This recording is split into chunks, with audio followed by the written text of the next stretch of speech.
Hello! In front of me I have Garmin Epix Gen 2 and I'm gonna show you how to customize the controls menu on this device. First, let's open the controls menu.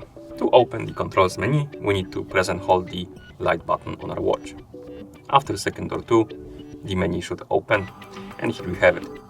You can scroll through this menu by swiping on the screen or using the up or down buttons. In this menu we have basically shortcuts for different functions like power off, battery saver, music controls, wallet, clocks, save location, find my phone, do not disturb mode, touchscreen on and off, and sleep mode. And basically we can customize this menu.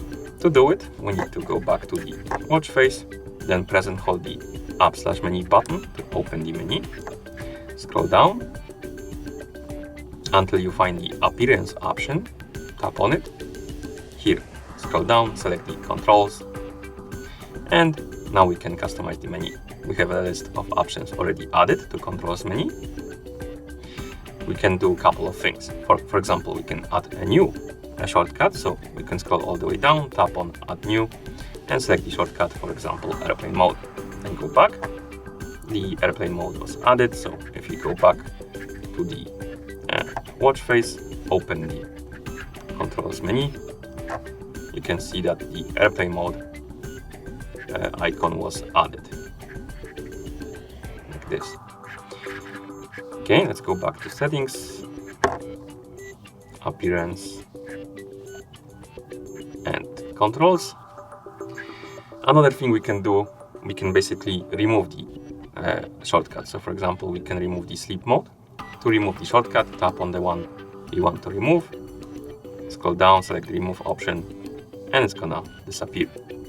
And next, or the last thing we can do is basically reorder the icons on the list. So for example, let's say I want to move the airplane mode next to the power off. To do it, simply tap on airplane mode, tap on reorder, and now we can move it by swiping on the screen or using the up and down buttons like that. Move it to the place you want it to be, and then press the start/stop button to confirm. Let's go back, open the controls menu. As you can see, the changes applied. And that's how you customize the controls menu on this device. Thank you for watching. If you found this video helpful, please consider subscribing to our channel and leaving the like on the video.